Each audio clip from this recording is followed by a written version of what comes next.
This is Talkin' Mule Deer with your hosts Steve Belinda and Jody Stemler. Talkin' Mule Deer takes you on a journey to learn more about the Mule Deer Foundation, mule deer and black-tailed deer biology and management, tips and tactics for hunting, conservation issues, and even features some of our corporate and celebrity partners. Now, let's start talking mule deer. This is Jody Stemler. We are at the 2019 Western Hunting and Conservation Expo. And I'm Steve Belinda, and today we're going to be talking about Arizona. We have two gentlemen with us that are experts in their field down in Arizona. One we've talked to before, Jim Heffelfinger, who is also the Western Association of Fish and Wildlife Agency's Mule Deer Working Group Chair, and Jake Jaeger, who's a cooperative biologist with the Mule Deer Foundation and the Arizona Game and Fish Department. Welcome, gentlemen. Thank you for having me. Yep, good to be here. So, Arizona, what's going on down there? I mean, you guys got a tag up for auction coming up. Tell us a little bit about how that stuff works.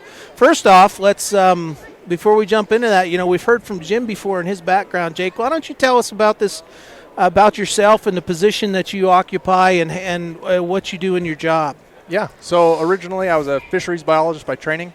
I focused on habitat restoration and riparian areas, doing geomorphology and stream restoration work. Now, wait a minute. We got Jody on the line. Those are awful big words there. So. Hey, now. Fish squeezer. I was a fish squeezer, correct. That's what we called them in wildlife school. Yeah. But Arizona Game and Fish decided to develop a new program with the Mule Deer Foundation where they did a cooperative mule deer biologist within the state to help focus on some of the efforts that the state wasn't able to work on themselves just by personnel restrictions. And so works out really well for me. And what I do basically is a liaison between Mule Deer Foundation and the Arizona Game and Fish Department. So I'm within the terrestrial program within Arizona Game and Fish out of their Phoenix headquarters office. I work with the landowner relations program on access and projects within the state of Arizona. And then I also, focus on doing projects with the Mule Deer Foundation. So working with the volunteers, working with the chapters, and trying to do projects around the state to focus on with them. So your job is really to go out and put in habitat projects, guzzlers, those sorts of things? Yep. We do a lot of water projects, which is, working on guzzlers, cleaning out stock tanks, doing some solar conversions from diesel fuel to help draw water up 24/7 for wildlife. And then we also partner with federal and state agencies on doing forest restoration. So a lot of forest thinnings and controlled burns and that kind of stuff to help protect and reduce catastrophic wildfire in Arizona. Great. And waters are a big issue in Arizona, in very dry country. That's a big focus of our chapters in the state, as well as working with the department. So how many of the chapters have gotten involved in guzzler projects? What kind of things have you got done with them recently? So quite a few. We had 13 chapters within the state. We have 5 really active chapters right now. One out of Flagstaff is doing a whole lot of water projects up there. We do stuff down south, down by Sierra Vista and Tucson. We do water projects down there as well. We do a lot of focus on water projects because that is one of the biggest limiting factors with drought down in Arizona. And so, we're partnering with a lot of private landowners and helping them with their range as well. So we're improving for all wildlife. So it's not just mule deer related. It helps elk, it helps birds, it helps any kind of critters down there. So great. Yeah, Jake's position is a good example of how conservation groups like Mule Deer Foundation can amplify the kind of work that state wildlife agencies do by partnering.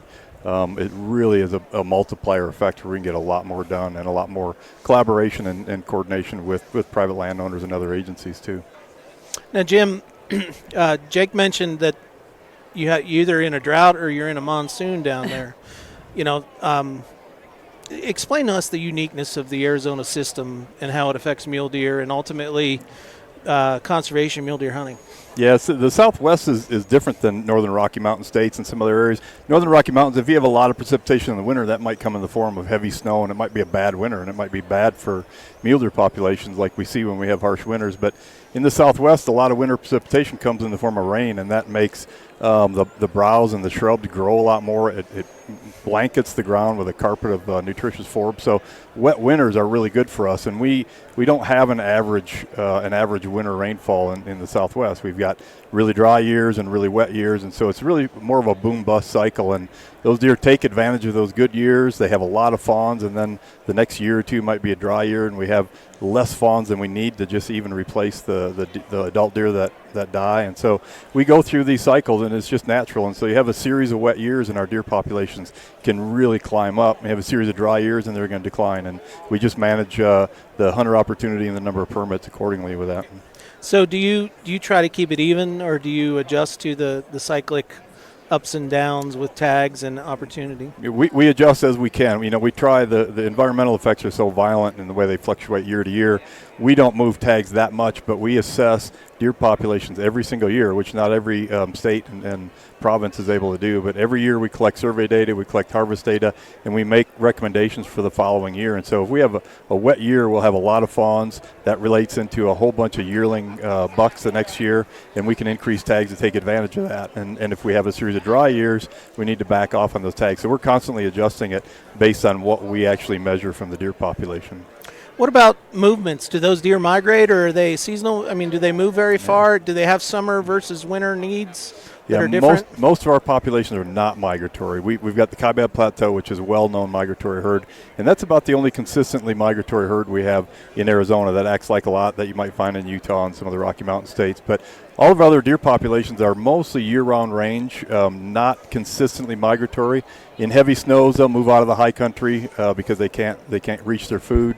Sometimes can't move around, but then they'll move right back up as soon as a couple weeks later when that snow melts. And so not traditional migration as you think of it, but still make movements across the landscape to find the resources they need depending on the conditions. And that means we need to preserve, even if we don't have long-range migration corridors like we're seeing in Wyoming and some of those places, we still need to think about and preserve these movement corridors around the state. You mentioned the Kaibab. That for those of us in wildlife biology, Aldo Leopold and others did some pretty fundamental work there on big game ecology. Does that include the strip, what they call the strip on the north of the Grand Canyon there? Yeah, we what we call the Arizona Strip includes the Kaibab and then our 13A and 13B and those units north of the Grand Canyon. And all of those are managed for a much different opportunity, not allowing as many people as possible to go out and hunt, but on the contrary, hunting very conservatively and allowing those mule deer populations to get older age class bucks, better buck-to-doe ratios, lower hunter densities, and a better experience all around for those areas. And they pull some big bucks off of there, right? Unbelievable, yeah. It's still, the Kaibab Plateau was famous in the 1920s for being at the forefront of what we were thinking about proper deer management, and it remains at the forefront of everybody's thoughts because of the big deer that we still have up in that area. Now, Jake, are you doing any projects up in the Strip or the Kaibab Plateau? We have some stuff that we're working on. We do some water projects, repairing guzzlers and drinkers that are up in that area as well. But we do have projects up there that we're hoping to be able to start implementing, including some forest thinning and protect some of the browse up there in that winter range on that North Strip. Cool. And I'm assuming that's where the people who buy these governor's tags or conservation tags, that's where they end up hunting? That's yeah, exactly absolutely. It. Yeah, and that's so we've got one for sale coming up. Yeah, it might be Saturday night. Yep. Tell us a little bit about that program, where the money goes, how much that's sold for, what kind of projects you guys have put back on the ground because of the funds generated from that tag. Well, I can start out talking about the process itself, and a lot of what Jake does is more on the ground, working with habitat and working with access. But these tags that are auctioned, everybody is usually familiar with these governor tags that are auctioned for high amounts of money. The Arizona tag has gone for $400,000, and so you can imagine for a single tag. For a single tag, one single buck that's harvested, you can imagine what $400,000 does as far as habitat improvement, some access work, some putting some waters on the ground, and also working with other agencies to again amplify the kind of money that we put on the ground there. But people don't realize how I think that money when someone spends that much on a tag, how that actually turns into good things for deer. And in Arizona, we have different governor's tags for different species, and that money that comes in for bears or for Cow's whitetail or for mule deer stays separately tagged for that species. So the money that we get for those tags is used for benefiting that particular species. 100% of it too, right? 100% All of the of it money, in Arizona. there's no, yep. So I can see the argument, Jody. Do we buy a house this year, Yeah. or do we buy a deer tag? I think the people that buy those. I'm assuming the ones who buy the tags have already got got their own house. They've got their house already. Yep, that's right. So that money comes in, and Arizona every state has a different way that they allocate those funds to do good things for wildlife. Arizona has had since the 90s what's called a Habitat Partnership Committee, and that has local committees around the state, and then they get together in a statewide meeting. But those local committees are made up of ranchers and all of the conservation groups, Rocky Mountain Elk Foundation, Mule Deer Foundation, Quail Forever, Pheasants Forever. All of these groups come together and work collaboratively with the department to decide how those funds are spent and what are the highest priority projects. So they go put out a call for proposals. They get more proposals they can possibly fund, and that allows them to pick the best projects. But the neat thing is that's done in collaboration with local sportsmen and ranchers come to that meeting, and we all talk about how to work together and improve wildlife with those monies. And Jake, you're on that committee? That's exactly right. So tell us a little bit about it, how you as a fish squeezer get to the point where you decide what's most important, or do you guys rank that stuff? How's it work? So that's where a really all the fish are. That's a really cool part of the system. So internally, Arizona Game and Fish Department has their own set of rankings. So they rank it based upon if the compliance is there to implement the project within the year. All this money that comes into the state, $2.6 million, they try to leverage that in at least 50% more. So they're looking anywhere from $4 to $5 to $6 million impacted. So they're rolling that money from our tag and actually doubling it for actual on-the-ground work. Oh, great. And so they'll rank those projects out with the state, and all those proposals get sent out to those groups based on the species that those projects are dedicated for, and then those organizations rank it, and then they partner. So Arizona gives out 3 tags, one to the super raffle, and then 1 tag to one group and 1 to another group. So there's 2 tags that go to auction, 1 tag that goes to a super raffle. And so the two groups that have the Mule Deer tag work cooperatively together to rank those projects on what we feel as foundation and with our members that we think is the highest priority. Game and Fish sets their rankings, and then we meet in this room and we basically meet in the middle and we figure out what projects are the highest priority for us to fund, which ones are leveraging the most dollars, and which ones are going to get implemented that year. So you have upwards of $500,000 every year that goes back just for deer projects. Yep, right? and so this all the money that goes in has to go to on-the-ground work. Can't go to overhead and can't get paid out any way like that. And so if projects come in under budget, that money rolls back into the program. So it's a really cool opportunity. So even if you auction off $500,000 worth of mule deer, there could be $750,000 sitting in that pot because of the money that was left over from years past. And what kind of projects have been funded recently? So we've done a lot. Forest Service does a lot of grassland restoration work. We do a lot of water projects, like I was talking about earlier, converting diesel to solar, doing a lot of tank cleanouts, working with these private landowners to improve their range land on their allotments, which also will benefit our mule deer and other animals across the landscape. And Jim, how does the public perceive the process? Is this something that they agree with? I mean, because the reason I ask that is there's been a lot of controversy, and we've talked about it on this show, about conservation tags. Mm-hmm. And what I think a lot of people don't realize is what kind of work and what kind of perception the public has for that work and for that process. And, and I think it probably varies across each state, but how's it happen in Arizona? I think it's pretty positive. I think it's pretty positive in Arizona. When you talk to people, they either know about it and think it's a pretty cool program, or they don't know about it and you tell them about it. And it's hard to disagree with just the volume of good stuff that we do for deer and other species on the ground. It's a really good program. I know I can't afford to pay that kind of money, but I'm glad somebody can, because we need it, because that money's not going to come from anywhere else. Our agency budgets are finite, right? I mean, so finding creative ways for an agency to raise the money and put it back on the ground to do positive things in a partnership way through the Habitat Partnership Coalition there, it seems to me like it's a win-win around. Yeah, we sometimes you talk about those kind of partnerships and the money that's going out in that kind of system, and people, I think, don't really realize that money from sources like that aren't even accounted for when we talk about how hunters pay for conservation. We talk about the excise tax on hunting and fishing equipment that comes to all the state wildlife agencies. Each wildlife agency sells hunting and fishing licenses. That's a lot of times a third to half of their budget. So we talk about those sources of income, but we don't talk about these other sources that can really contribute to how we do business. And it's not just the special tags, but conservation groups like MDF and the money that they raise and they add to through their local chapters to some of these projects. A lot of people don't talk about that extra money that just comes in outside of an agency's budget, but it's extremely important for us to get stuff done. Yeah, I think it's really important that we continue to focus on those partnerships as we promote this stuff. Let's switch a little gears here. So can you hunt deer every year in Arizona? I mean, how's that work? I know for elk it takes quite a few years to be able to draw a permit. How does it work for deer? It's a limited entry draw, but if you're not putting in for some of the really hard to draw for hunts, you can hunt every year. I think there's been 1 year that I haven't hunted in the last 26, and I got a leftover over-the-counter tag afterwards and went hunting and killed a mule deer that year. So. And you can choose whether you want to hunt Cow's whitetail or mule deer? At the time you apply. You have to apply for one tag or the other.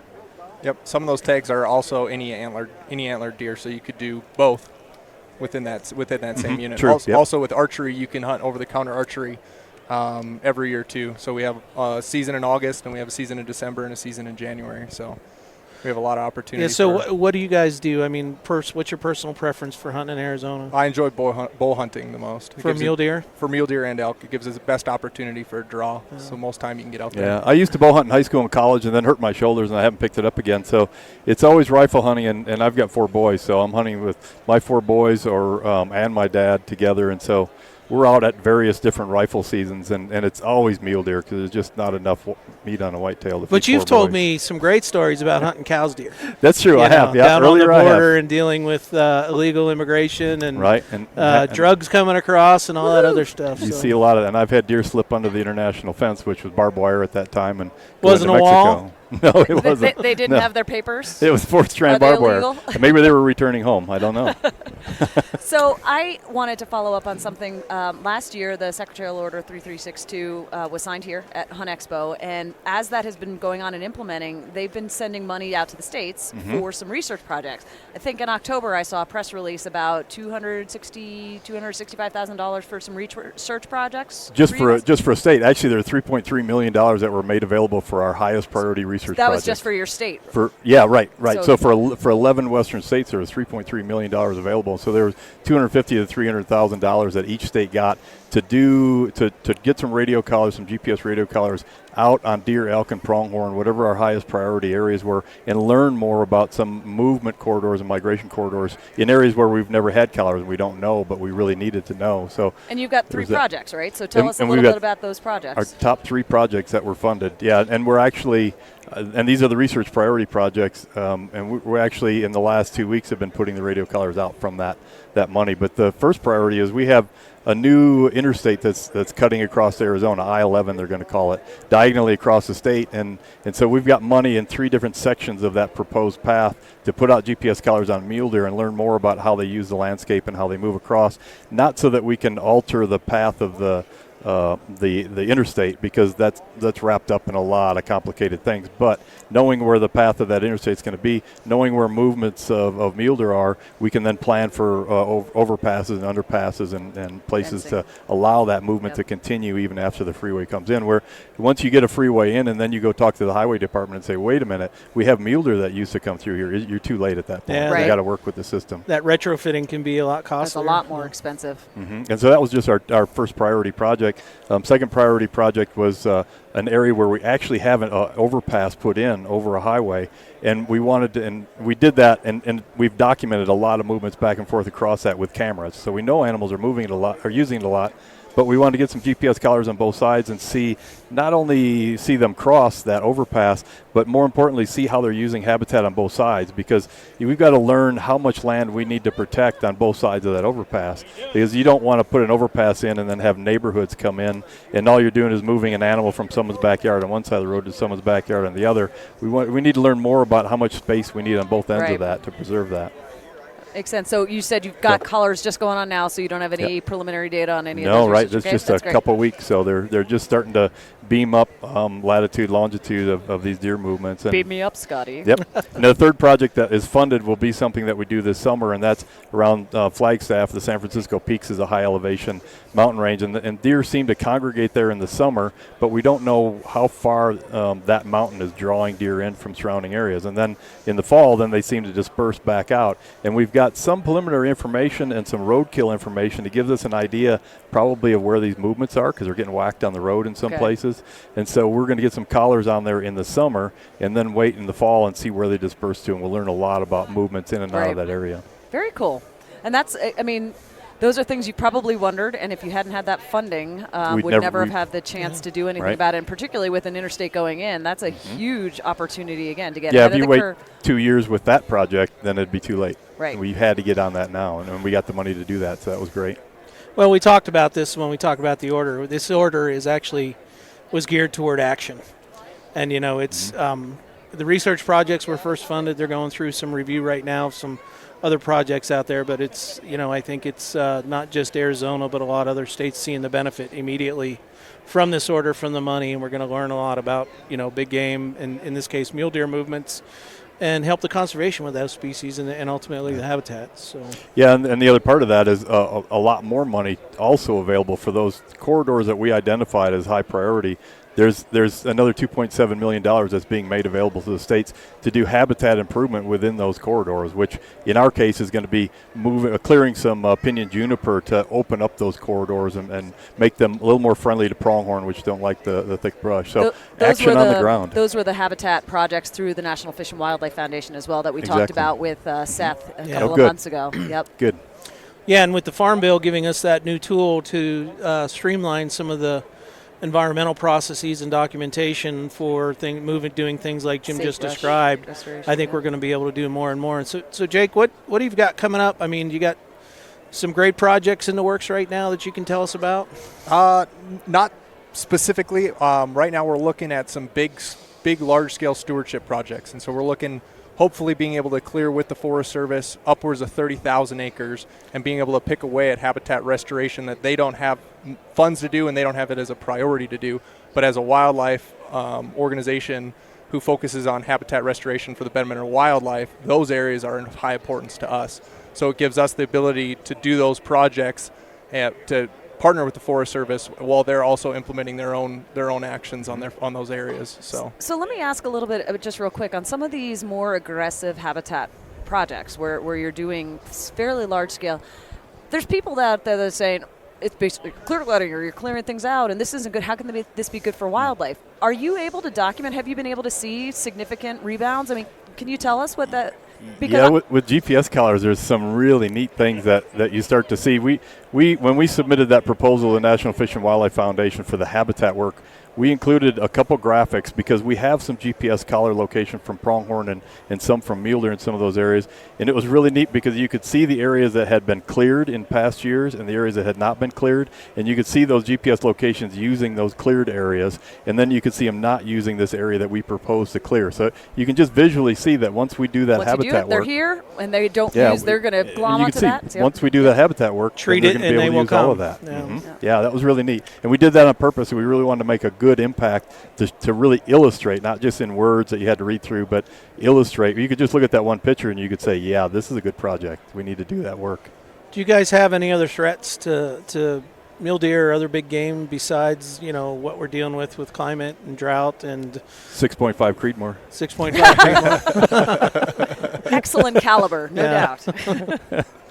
For those of you who don't know, that's the most popular caliber mid-size game rifle right now out on the market. It's got great ballistic. Yeah, I'm not buying it. I'm a 308 30-06 guy.